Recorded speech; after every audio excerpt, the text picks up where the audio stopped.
विदर्भवादी कार्यकर्ताओं ने, विदर्भवादी जनता ने इनको अपना रोल बता चुकी है। और बीजेपी के जितने भी बड़े नेता हैं ये कितने परेशानी में आए और कितने टेंशन में हैं। अभी 4 जून के रिजल्ट के बारे में सोचने के लिए उन्होंने सपने में भी नहीं सोचा होगा कि 10 साल हमने जो जुमला पेश किया और जो 10 साल हमने जो विदर्भ की जनता के साथ खिलवाड़ किया, बड़े जुमले तो बीजेपी के राष्ट्रीय अध्यक्ष बनने के बाद में कि आप लोग मुझे महाराष्ट्र में सरकार दो, मैं 100 दिनों में आपको विदर्भ दूंगा। 100 दिनों में? 100 दिनों में। आपने विदर्भ का जो मामला उठाया था, आपने लिखित में देने के बाद भी आप मुकर गए। आपकी ऐसी क्या मजबूरी आई कि जो आप सेंट्रल में जाके एकदम से चूहे बन गए?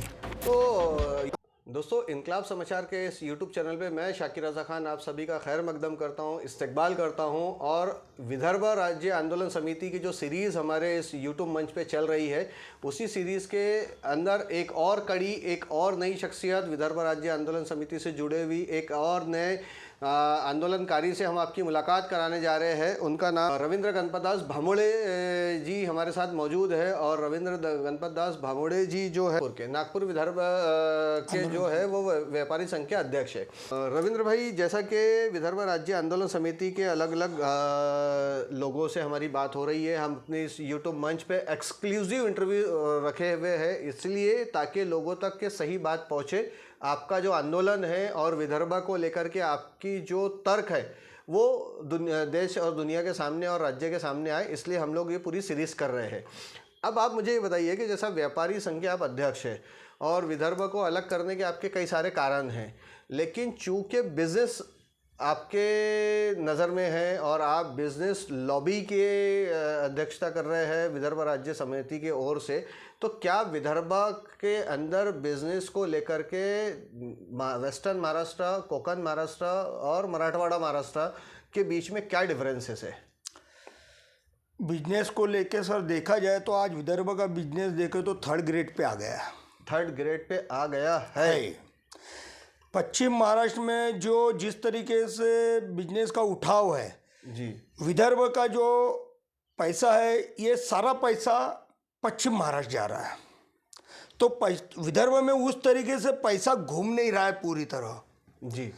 अगर हम जो विदर्भ की जो मांग ले रहे हैं तो उसमें विदर्भ अगर अलग होता है तो ये विदर्भ अलग होने के बाद में जो बिजनेस का जो ग्रोथ बढ़ेगा, ये पूरे वर्ल्ड में नंबर 1 बिजनेस हब भी कहलाएगा विदर्भ। और आने वाले जितने भी उद्योग जो आएंगे वो विदर्भ में ही हर उद्योगपति अपना उद्योग लगाने के लिए ललायित रहेगा। उसका कारण ये रहेगा कि अगर हमारा विदर्भ अलग होता है तो हम हमारे हिसाब से उनको बिजली देंगे। आज उद्योग के लिए बिजली 17 से 18 रुपये पर यूनिट दे रहे, हम ही बिजली बना रहे। आज हमारा 2 रुपये 30 पैसे में बिजली बन रहा है। 2 रुपये 30 पैसे में बिजली बन रहा है तो भाई बिजली का सबसे पहला अधिकार किसे है? जाहिर सी बात है, जमानरी उन पे विदर्भवादियों को है, विदर्भ की जनता को है। विदर्भ की जनता को सबसे पहले बिजली सबसे कम दाम में मिलना चाहिए। बिल्कुल सही मिलना चाहिए। हमको अगर 4 रुपये 10 पैसे के रेट में भी अगर ये बिजली देते हैं हाँ, तो कोई भी पारिवारिक व्यक्ति हो या कोई भी क्षेत्र, कोई भी इलाका हो जहाँ ये लोग बोलते हैं कि भाई बिजली चोरी हो रही है, हाँ, क्यों होंगी? हाँ, आज 6,000 रुपये, 8,000 रुपये, 10,000 रुपये, 15,000 रुपये मंथली अगर कोई व्यक्ति कमा रहा है विदर्भ के अंदर में और उसके 4 बच्चे हैं, वो 15,000 रुपये में वो किराए देगा कि अपने बच्चों का पालन पोषण करेगा कि इनको बिजली के 3-3, 4-4 हज़ार रुपये पर मंथ बिल देगा? सही बात है। तो दर्शकों, जैसा कि रवि भाई बता रहे हैं कि जो विदर्भ के अंदर बिजली सबसे ज़्यादा पैदा होती है, इससे पहले इनके संगठन के और भी लोगों ने बात कही। डॉक्टर एडवोकेट मून साहब ने भी ये वामन साहब ने भी ये बात कही थी। एडवोकेट वामन साहब ने तो पूरा स्ट्रक्चर ही बताया, वो वीडियो आप है तो हमारे चैनल पे देख सकते हैं। साथ ही साथ हमारा सवाल ये है कि जिस तरीके से रविदास भाई ने बताया कि विदर्भ का बिजनेस 3rd ग्रेड पे पहुंच गया है और उसका जो तर्क ये दे रहे हैं, तो सर मुझे ये बताइए कि विदर्भ का जो बिज़नेस 3rd ग्रेड पे जाने के पीछे ट्रेडिंग की बात कर रहे हैं आप या मैन्युफैक्चरिंग की बात कर रहे हैं? ट्रेडिंग की बात कर रहा हूँ, trading मैन्युफैक्चरिंग क्यों विदर्भ third के grade बाहर ही से माल आ रहा है विदर्भ के क्यों अंदर। ट्रेडिंग थर्ड ग्रेड पे पहुंच गया? पॉपुलेशन बड़ी है, वेल्थ बड़ा है, पर कैपिटा इनकम बड़ी है हमारी। तो पहली बात तो यही मैं बताना चाहूँगा कि अगर जो आदमी ट्रेडिंग कर रहा है, मैन्युफैक्चरिंग मान लो दिल्ली से हो रहा है, जो आज से 10 साल पहले जो हम अगर 100 किलो का अगर माल अगर किसी मैन्युफैक्चरर से बाहर से मंगाते थे, वो आता था हमको मात्र 70 और 80 रुपये 100 रुपये पर डाक ट्रांसपोर्ट के हिसाब से। मैं खुद की बात बताता हूँ, मेरा चेन्नई से भी काम है। चेन्नई से जिस समय में मैं माल मंगाता था आज से 10 साल पहले, वो मेरे को माल आता था भाई 250 से 300 रुपये में। अब चेन्नई का एक बंडल के पीछे में माल के पीछे में हमको 1600-1700 रुपये खर्च करना पड़ता है। यानी जो आपकी लॉजिस्टिक कॉस्ट है, आपका कहना ऐसा है कि वो 250-300 की बढ़ के 1600-1700 पे चली। जी हाँ। तो रवि भाई के इसमें फिर विदर्भ का तो कोई रोल ही नहीं है ना। लॉजिस्टिक कॉस्ट बढ़ी ना, लॉजिस्टिक कॉस्ट में तो सेंट्रल गवर्नमेंट की पॉलिसी का रोल है, क्योंकि उन्होंने फ्यूल का रेट बढ़ाया, डीजल महंगा हुआ, उन्होंने आपका जीएसटी लादा, तो जीएसटी आपके ट्रांसपोर्टेशन पे जो बर्डन लेके आया, तो जीएसटी से ये हुआ कि आपका ओवरलोडिंग गाड़ियाँ कम हुई, ओवरलोडिंग पे इन्होंने बर्डन डाल दिया। अब बर्डन डालने से ये हुआ कि अंडर लोडिंग में अगर गाड़ी आ रही है तो उसको पुरता नहीं ट्रांसपोर्टर को, तो ट्रांसपोर्टर ने कॉस्ट बढ़ाई है। रेलवे ट्रांसपोर्टेशन है तो सेंट्रल गवर्नमेंट ने कम किया, रेलवे लॉजिस्टिक को कम किया, रेलवे का फेयर का रेट बढ़ाया, लॉजिस्टिक रेट बढ़ाया। इससे विदर्भ को अलग करने का क्या संबंध है? ये तो सेंट्रल में बैठी हुई मोदी सरकार का की वजह से हुआ, तो विदर्भ का इससे क्या संबंध है? अगर विदर्भ अलग होगा तो भी ये चीज़ों का बर्डन तो सेम ही रहेगा ना। नहीं, बहुत ट्रांसपोर्टेशन कॉस्ट जो रहेंगी आपकी वो तो सेम ही रहेंगी ना। बहुत फर्क पड़ेगा ना सर। कैसे फर्क पड़ेगा सर? देखो, डीजल तो आप अपने राज्य में वही रेट बेच पाओगे जो सेंट्रल गवर्नमेंट ने एक्साइज लगाई हुई है। आप है तो ट्रांसपोर्टेशन की जो पॉलिसी है सेंट्रल गवर्नमेंट की बनाई हुई है वही अप्लाई करोगे अपने राज्य में भी, तो आपका ट्रांसपोर्टेशन कॉस्ट बढ़ा है ना सर, उसकी वजह से आपकी जो मार्जिन है वो घटी है। जी हाँ। और उसकी वजह से ट्रेडिंग रुका है, तो ट्रेडिंग के रुकने से विदर्भ के अलग होने का क्या संबंध हुआ? विदर्भ अलग होता है, महंगाई बढ़ी है तो महंगाई कंट्रोल तो सरकार नहीं कर पाई ना। महंगाई और विदर्भ का मुद्दा बहुत अलग हो गया। तो मेरा सवाल वो है कि विदर्भ का बिजनेस थर्ड ग्रेड पे कैसे पहुंचा? तो एग्जाम्पल, बिहार से झारखंड अलग होता है, आज भी लैंडलॉक सिटी स्टेट है वो, आज भी वहाँ पे कोई डेवलपमेंट नहीं है, इंडस्ट्री नहीं है, एम्प्लॉयमेंट नहीं है, माइग्रेशन है आज भी। तो फिर स्टेट को अलग करने का फ़ायदा नहीं हुआ ना सर, बल्कि लायबिलिटी बना ना स्टेट। तो विदर्भ के अंदर में ऐसी लायबिलिटी बने, ऐसा क्यों आप लोग चाहते हैं? विदर्भ में जो पहले मैन्युफैक्चर ये थे कारखाने, हर माल के जितना भी ये है, यहाँ से बिजली महंगी मिलने के कारण यहाँ से कई कारखाने पलायन हो चुके हैं। तो बिजली क्यों महंगी मिल रही है? ये एमपी तो में ये जो बिजली महंगी मिल रही है, ये क्या जब से बीजेपी की सरकारें आई है तब से महंगी मिल रही है? क्योंकि अगर थे और शिफ्ट हुए तो इनके पहले थे, इनके आने के बाद शिफ्ट हुए। 10 सालों में कम से कम हमारे विदर्भ से कई कारखाने, भंडारा से कम 30 से 40 कारखाने बंद हो गए सर। ओके। भंडारा में हमारा पीतल का माल बनता था। हाँ। अभी मध्य प्रदेश छिंदवाड़ा गया। मेरे एक मित्र का कारखाना था उपलवाड़ी के अंदर में, वो यहाँ पे महीने के 2-2.25 लाख रुपए बिल भरता था इलेक्ट्रिक का। हाँ। अब उसने नरसिंहपुर में 8.5 एकड़ का खेत लिया। हाँ। और अपना पूरा प्लांट नरसिंहपुर में शिफ्ट किया। ओके। आज मैं जब भी भैया को पूछता हूँ भैया कैसा, बोले रवि जितना प्रोडक्शन अपन यहाँ करते थे और बिल भरते थे उससे डबल प्रोडक्शन करने के बाद भी आधा बिल जाता है। बोले तो सर जब अपना यहाँ का माल बनाने वाला मैन्युफैक्चरर अगर दूसरे स्टेट में जाएगा और वहाँ से फिर महंगाई से अपन माल लेंगे और अपने, तो फिर तो सर अपना तो धंधा चौपट होगा ना। अगर अपन ही उसको बिजली अपने उसके रेट में देंगे तो वो अपना प्लांट वापस अपने ही स्टेट में लेके आएगा विदर्भ में। और विदर्भ में लाने के बाद में जब विदर्भ में वो मैन्युफैक्चर जिस माल को करेगा तो वो माल तो सर अपने को किफायती दाम में मिलेगा, ट्रेडर्स को भी, और ट्रेडर्स रिटेलर को देगा। रविदास भाई, जहाँ तक मेरी जानकारी है कि मध्य प्रदेश में तो बिजली हमसे महंगी है। हाँ, फिर वो इंडस्ट्री को सस्ती कैसे दे रहे हो? दे रहे हो सर, तभी तो माल कैसे दे रहे हैं? इंडस्ट्री को सस्ती कैसे अब वो दे रहे हैं? उनके क्योंकि सरकार का काम है उनसे ज़्यादा प्रोडक्शन तो हम लोग कर रहे हैं बिजली का। हाँ उनके पास तो प्रोडक्शन कम है मध्य प्रदेश में, जी। हमारे पास ज़्यादा प्रोडक्शन जी है, तो हमारी सप्लाई मध्य प्रदेश जा रही है सर, हमारी सप्लाई उत्तर प्रदेश जा रही है, हमारी सप्लाई झारखंड तक जा रही है, इवन हम और भी जगहों पे बिजली बेच रहे हैं। तो ये बेचने वाला जो क्षेत्र है, वो जो खरीद रहा है वो बेचने वाले से सस्ता कैसे दे पा रहा है?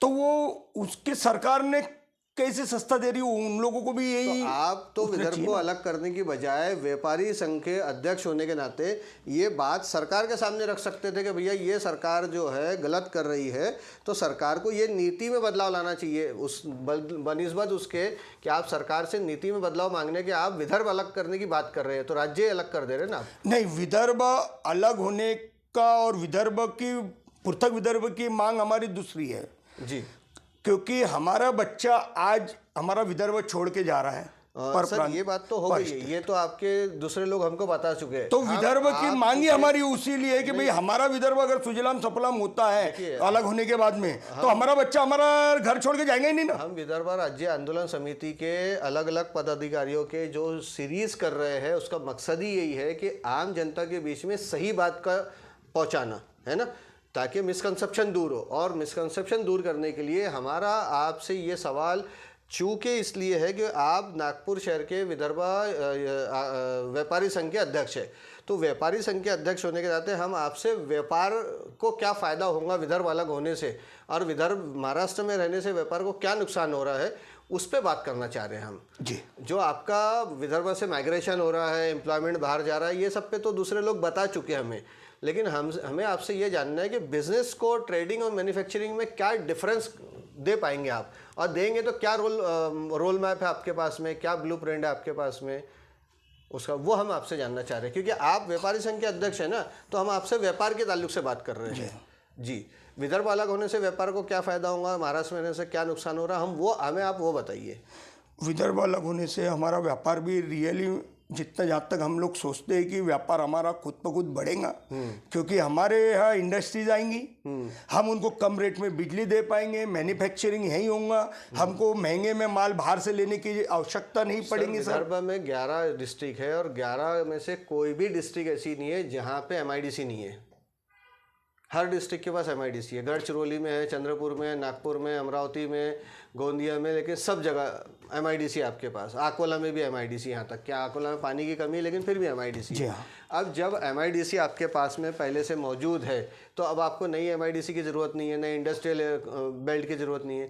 आपको ऐसा प्लान लेके आए कि जिससे इस इंडस्ट्रियल बेल्ट के अंदर प्रोडक्शन बढ़ाने के लिए लोग मोटिवेट हो, प्रोडक्शन करने के लिए लोग मोटिवेट हो, और इंडस्ट्रियलिस्ट इन्वेस्टमेंट लेके आए, तो आपको वो लाना चाहिए। तो आप तो राज्य के तोड़ने की बात कर रहे हो। जितने छोटे राज्य होंगे सर, उतना आम आदमी के लिए नुकसान होगा, क्योंकि छोटे राज्यों का क्राइम रेट बढ़ेगा, छोटे राज्यों में ब्यूरोक्रेसी की दादागिरी होती है, जो गुंडागर्दी होती है ब्यूरोक्रेसी की, वो बढ़ती है। क्योंकि आज दिल्ली का एनसीआर डेटा हमारा यहाँ का ये बताता है कि दिल्ली में आज लड़कियाँ सेफ नहीं है, दिल्ली में क्राइम रेट ज़्यादा है। दिल्ली में क्यों इसलिए ज़्यादा है क्योंकि दिल्ली में पुलिस के ऊपर में ब्यूरोक्रेसी का बहुत प्रेशर है, तो पुलिस फ्री हैंड काम नहीं कर पाती। हमारे यहाँ तो फ्री हैंड काम कर रही है पुलिस, कम से कम ब्यूरोक्रेसी नहीं होने से।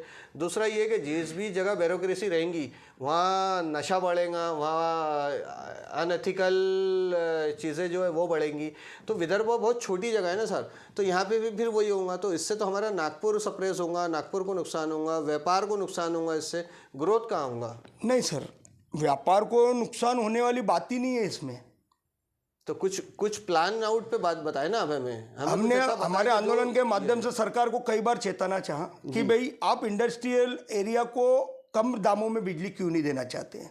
हाँ, ये एक वैलिड पॉइंट है आपका, इस पे लड़ाई लड़नी चाहिए। तो इसी पे हम लड़ रहे हैं, मेन लड़ाई हमारी इसी पे है। इसकी लड़ाई के लिए कि भाई आप इंडस्ट्रियल एरिया में जो 16-17 रुपए, 24 रुपए, कुछ इंडस्ट्रियल में 24 रुपए का रेट में तुम बिजली दे रहे, क्यों? हाँ भाई यहाँ बिजली बन रही ना। हम इस बात में दर्शकों को थोड़ा सा जानकारी साझा करते चले। नागपुर में जब मेहान की शुरुआत की गई थी, तो मिहान में एक प्रपोजल कमिटमेंट ये था, या अलॉटमेंट कमिटमेंट बोल लीजिए, या लाइजनिंग कमिटमेंट आप बोल लीजिए, वो ये था स्टेट गवर्नमेंट की तरफ से कि जो भी यूनिट्स मिहान में आएंगे वो अपना खुद का पावर प्रोडक्शन करेंगे। इससे ये होगा कि उनकी कॉस्ट ऑफ इलेक्ट्रिसिटी, जिस पे अभी रविदास भाई हमसे बात कर रहे हैं, तो कॉस्ट ऑफ इलेक्ट्रिसिटी जो है वो कम होंगी, और कॉस्ट ऑफ इलेक्ट्रिसिटी कम होने से आपका प्रोडक्शन, आपका ऑफिशियल और आपका सारा काम जो है वो स्मूथली चलेगा। लेकिन हुआ ये है कि जब बीजेपी की सरकार बनी है महाराष्ट्र में, तो बीजेपी की सरकार ने उस कमिटमेंट को पूरा फुलफ़िल करने से इनकार कर दिया। जब फुलफ़िल करने से इनकार किया तो इन्होंने कहा कि भाई ये जो बुट्टी बोरी में पावर प्लांट बना है, अब वो पावर प्लांट किसका था ये सब जानते हैं जी, कि अंबानी की फैमिली का, अनिल अंबानी का। तो गवर्नमेंट ने कहा कि आपको अनिल अंबानी के पावर प्लांट से ही खरीदना ज़रूरी होगा। तो आप लोगों ने ये लड़ाई लड़नी चाहिए थी कि भाई अनिल अंबानी के पावर प्लांट से क्यों हम ये खरीदाए। तो इसके बारे में भी हमने इसके पहले हमारे बड़े नेताओं के मार्गदर्शन में इस चीज़ को कलेक्टर को भी ज्ञापन देने के बाद में हमारे आंदोलन के माध्यम से बताना चाहा हमने सरकार को, तुम हम पे प्रेशर नहीं डाल सकते कि भैया तुमको यही यूज़ करना। सरकार में तुम बैठे हो जनता के कारण, बिल्कुल। तुम अगर जनता के साथ खिलवाड़ करोगे तो एक दिन तुम्हारे हाल फिर बेहाल हो जाएंगे जी। अब जैसा इन्होंने प्रीपेड मीटर का तुम पर थोपने का ये लाया है बिल्कुल लाया। तो भैया मैं क्यों प्रीपेड मीटर लूँ? अगर हर आम आदमी सोच ले, प्रीपेड मीटर में तुमको इन लोग बंधन कारक में ला रहे हैं, तुम पे पूरी तरह बंधन हो जाएगा। कल चल के मान लो हमारे घर में कोई बुजुर्ग व्यक्ति बीमार पड़ा है और उसकी हमारे को तो कोई उम्मीद है ही नहीं। जो आदमी 4 दिन जीने वाला साला 2 दिन में मर जाएगा। अगर रात बेरात अगर प्रीपेड मीटर का तुम्हारा चार्जिंग खत्म होगा, तुम्हारा रिचार्ज खत्म हो गया और तुम्हारा घर की पूरी लाइट बंद हो गई, अब तुम ठीक है किसी के ऑनलाइन में पैसा रहेगा तो तुरंत कर लेगा उस आधी रात को, और मान लो उसके घर में बीमार और उसको बड़ा तकलीफ में है और उसके पास में पैसा ही नहीं है, तो सुबह का रास्ता देखेगा और तब तक कुछ घटनाएं हो गई तो इसकी जिम्मेदार कौन रहेंगी? हाँ, ये वैलिड पॉइंट है आपका, ये बिल्कुल इस पे ये बात आर्गुमेंट होना चाहिए। हाँ, इसके जिम्मेदार कौन?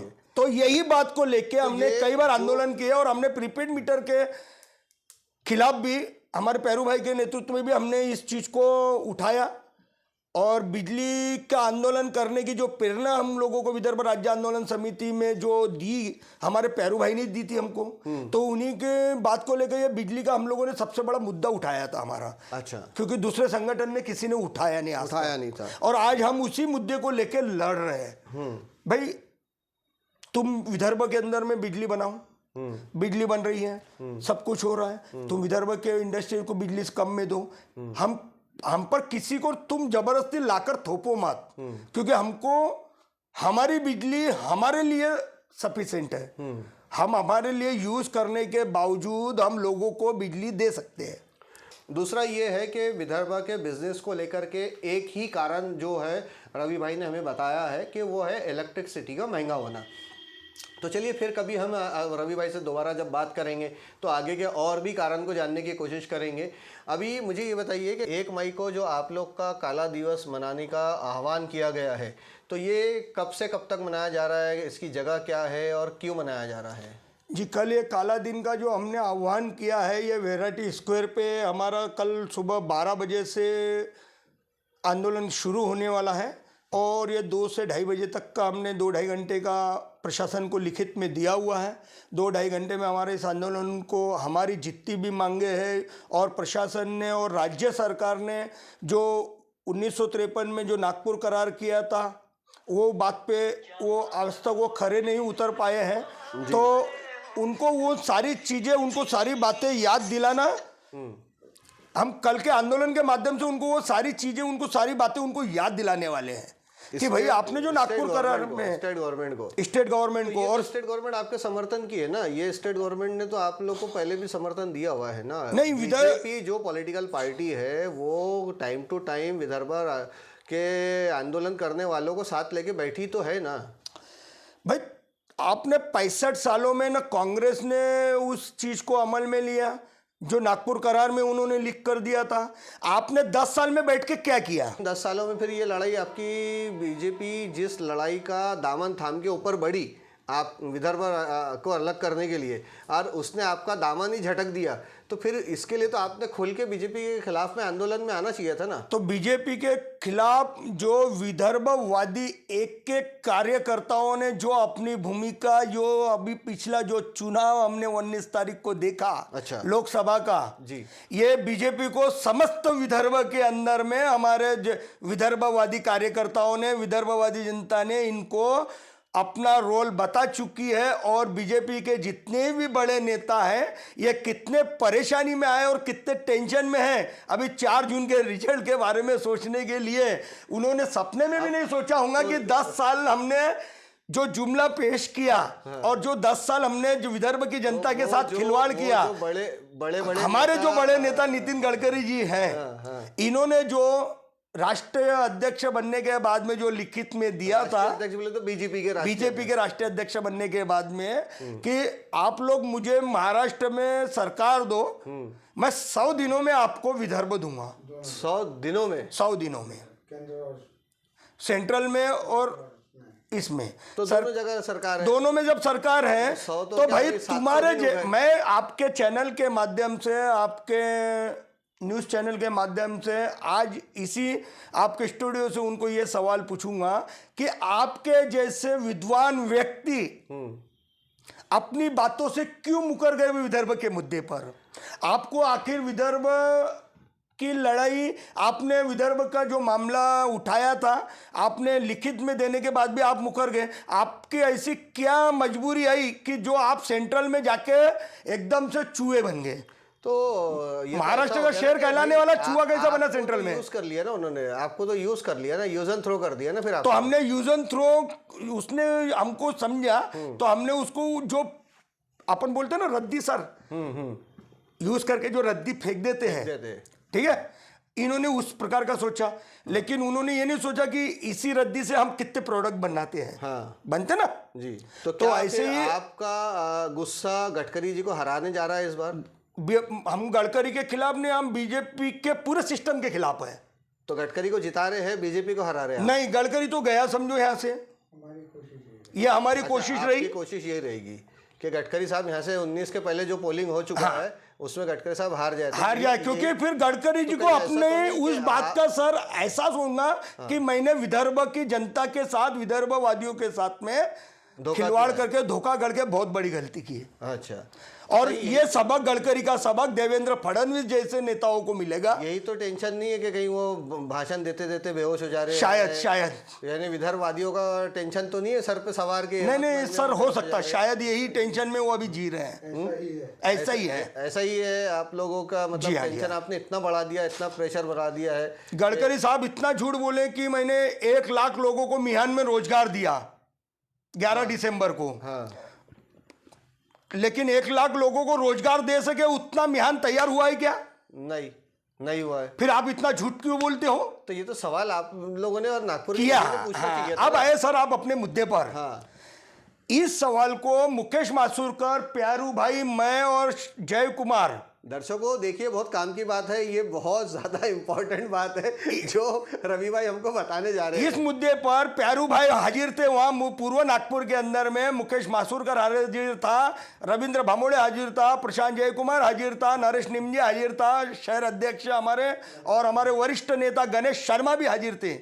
और हमने उनके सभा में जाकर, हमको पुलिस वालों ने रोका भी, आपने अंदर नहीं जाना। हमने बोला हम कुछ नहीं करेंगे, सिर्फ हम एक सवाल पूछेंगे।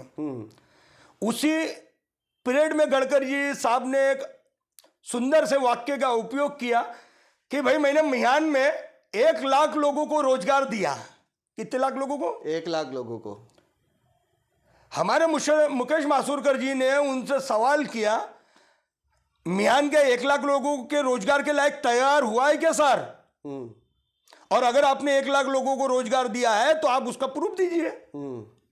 नहीं तो नेता तो ऐसे जुमले चुनाव में बोलते रहते हैं। तो हम नागरिक के तौर पे वहां गए ना, तो हमारा भी लोकशाही में अधिकार है कि हमारा नेता अगर झूठ बोल रहा है तो उस झूठ का खंडन करे।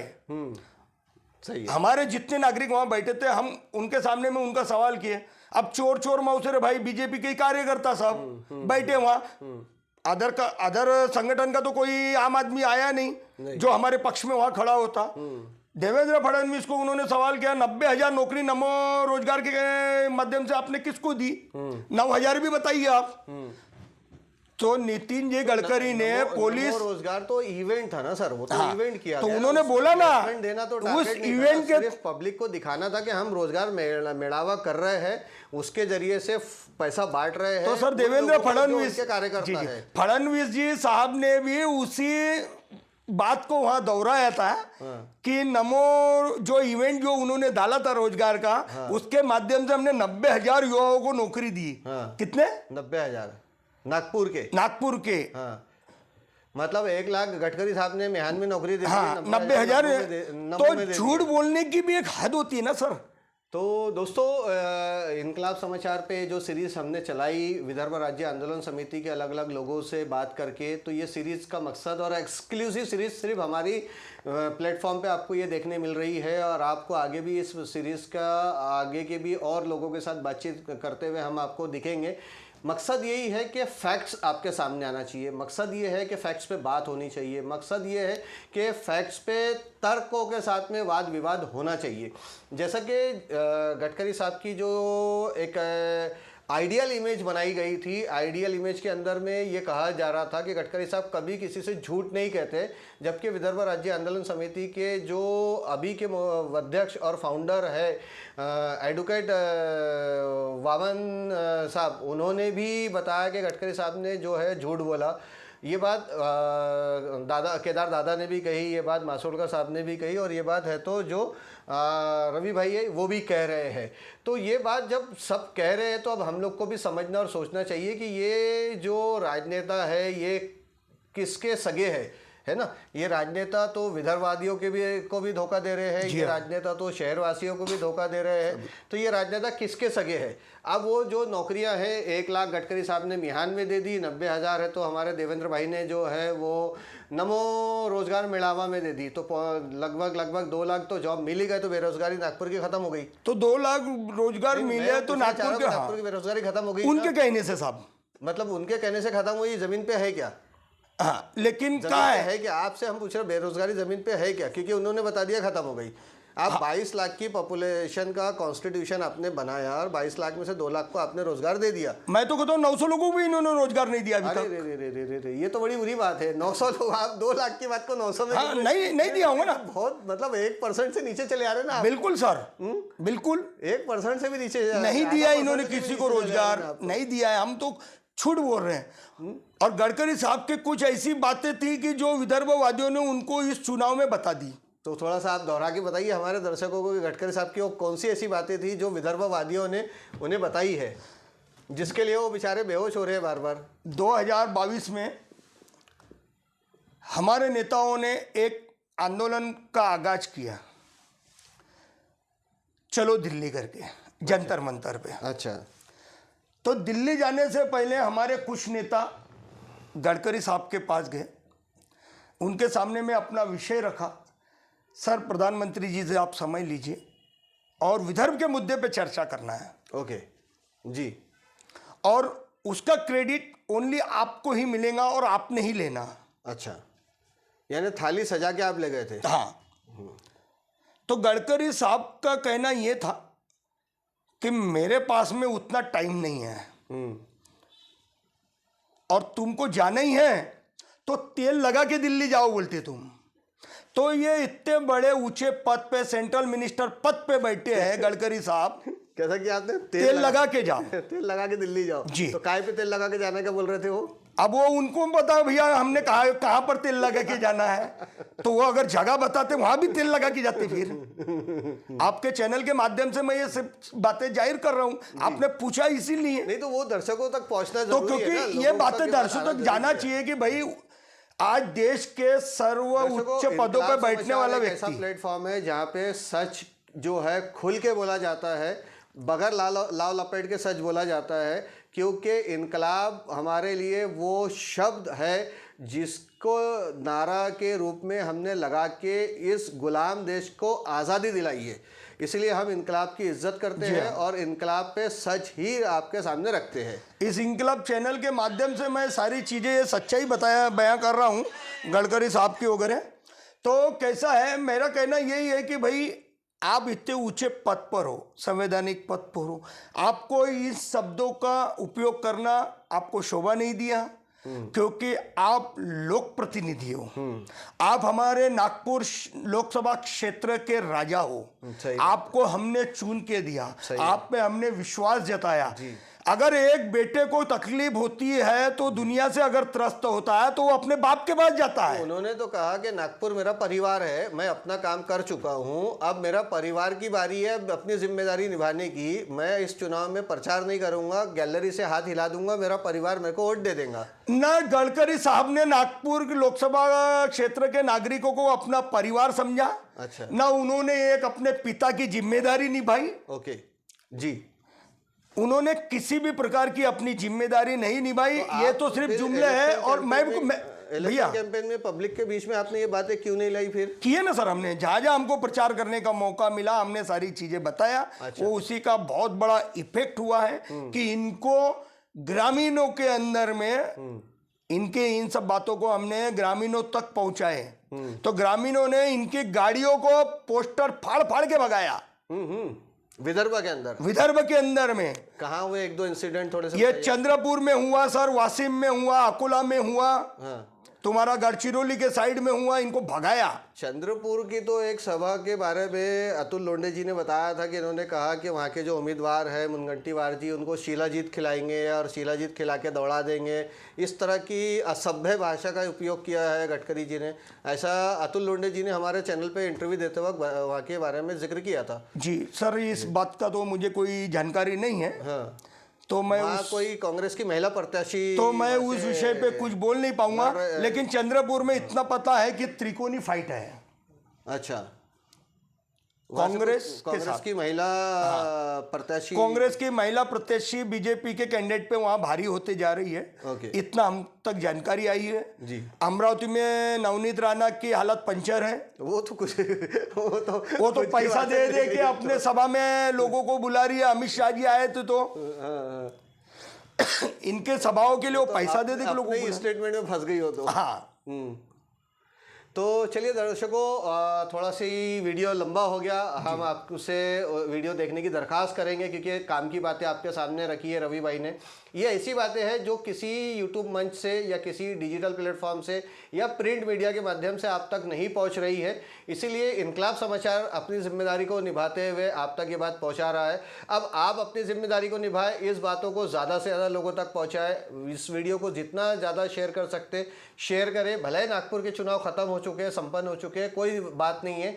इसका चुनाव से संबंध भी नहीं है। इस बात का संबंध है विदर्भ के साथ में नागपुर के सांसद ने और बीजेपी की जो पूरी पॉलिटिकल विंग है उन्होंने, और बीजेपी के राष्ट्रीय अध्यक्ष रहते हुए में गडकरी साहब ने जो वादे किए वो वादे नहीं निभाए। इसका संबंध उस बात से है।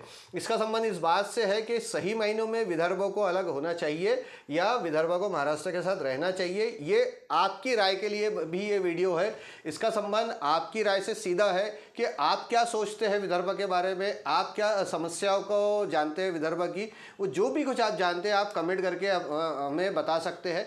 और अगर आप हमारे चैनल पे आके इंटरव्यू देना चाहे, आप हमारे चैनल पे आके कोई ऐसे ही तथ्य सामने रखना चाहे, आप हमारे चैनल पर आकर के कोई अपनी तरीके की जो जानकारी है वो साझा करना चाहे, तो स्क्रीन पे जो नंबर आप देख रहे हैं लगातार वो नंबर मेरा ही है। आप मुझे फ़ोन करें, आपका हम तो इंटरव्यू शेड्यूल अपॉइंट करेंगे और हमारे स्टूडियो बुला के हम आपके साथ भी है तो चर्चा करेंगे। तो दोस्तों मिलेंगे इंशाअल्लाह अल अज़ीज़ फिर एक नए वीडियो में नए शख्सियत के साथ मुलाकात होंगी। इजाज़त लेने से पहले रवि भाई आपका बहुत बहुत आभार व्यक्त करते हैं। आपने समय निकाला, कुछ ऐसी सच्चाइयाँ हमारे सामने, हमारे दर्शकों के सामने रखी जो माननीय श्री नितिन जी गडकरी के ताल्लुक से हम लोग नहीं जानते थे। लेकिन चूँकि आप आंदोलनकारी है, संगठन से जुड़े हुए लोग हैं, संघर्षशील करने वाले लोग हैं, तो आप लोगों की जो जानकारी है वो पब्लिक के सामने आना बेहद ज़रूरी है। दोस्तों इंशाअल्लाह अल अज़ीज़ फिर आपसे मुलाकात होंगी एक नए वीडियो में नए शख्सियत के साथ बात कर रहते हुए हम आपके सामने हाजिर होंगे, नए टॉपिक पे बात होंगे।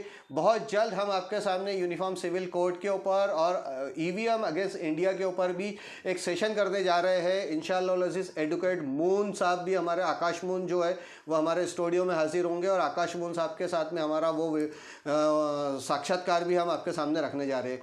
तब तक के लिए इजाज़त दीजिए। जज़ाकल्लाह खैर। अल्लाह हाफिज़। जय विदर्भ।